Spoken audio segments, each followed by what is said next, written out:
A long time ago, it seems for me anyway, back in 2006, I was diagnosed with a terminal stage 4 cancer. It was a bladder cancer with a main tumor of 8 centimeters. And it was called a sarcomatoid cancer, so a very deadly, aggressive type of cancer. And it had already metastasized pretty much everywhere. Age 46. I had 6 months, 3 to 6 months to live, maybe a bit more if I took the chemotherapy treatment. And then something quite special happened, which I will explain later. I started using my mind, using practices, knowledge from Tibetan Buddhism. After 10 weeks, then there was no trace of cancer anymore in my body. And everyone, including myself, was very surprised. You know, I was actually more than surprised. I was ecstatic. It's just wonderful to, in a way, get my life back. But 10 weeks, think about it, it's very short, right? Mm-hmm.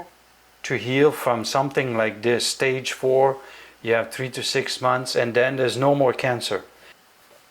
So what happened? How can you explain this?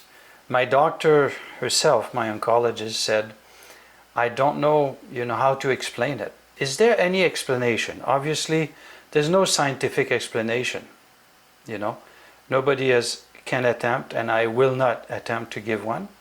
But there's an experience, an inner experience I can share with you. And so one of the principles that I think is very important in that context that helped me is to understand, well, obviously that mind and body are not separate. So body and mind, and actually to heal, I realized that I actually worked on healing at 3 levels. I call them the physical level, the deep emotional level, and the spiritual level. So briefly, the physical level is everything or anything that has to do with the body. And for that, I relied on doctors. I relied on their knowledge. If they said, okay, we recommend this chemotherapy, this surgery, radiotherapy, I did these things. But they made it very clear to me that wasn't sufficient, right? Following their best advice, best technique, I would have died. So the intuition was, I believe there is some emotional root to this illness, and I need to explore this.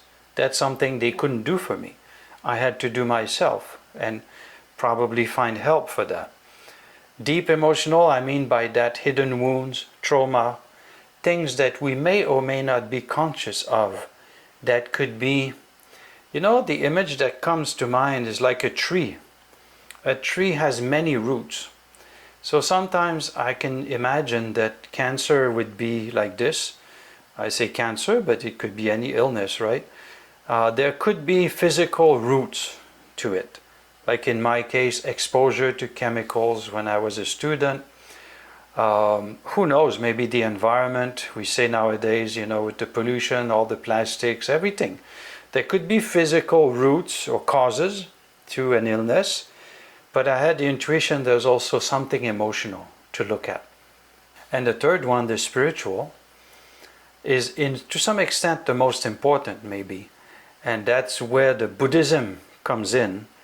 It's the idea that we are greater than we think. There's something in us.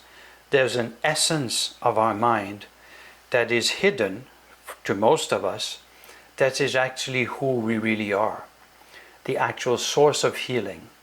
And that's very much a notion that exists in Buddhism. And by the way, tonight I'm not trying to convert you to Buddhism at all. In Buddhism we'll call it Buddha nature, or most easily our fundamental nature, who we really are. When we make a distinction between the appearance or the surface of mind, which we live with and we're very familiar with, which are our thoughts, emotions, how we feel, the identities that we've created in our life, and then deep within, hidden for most of us, the actual essence of who we are. In what's called the Four Medical Tantra, which are the founding documents, if you want, for Tibetan medicine. In there, it is said there are three approaches when we face an illness, or three approaches to healing, you could say. One is prevention, one is confrontation, and the third one is transformation. This is very interesting. Prevention and confrontation we know quite well, and I explain more details, but transformation is not well known. And I believe that intuitively, or through some, because of the kind of desperate situation I was in, I had no choice but to go through that path of transformation.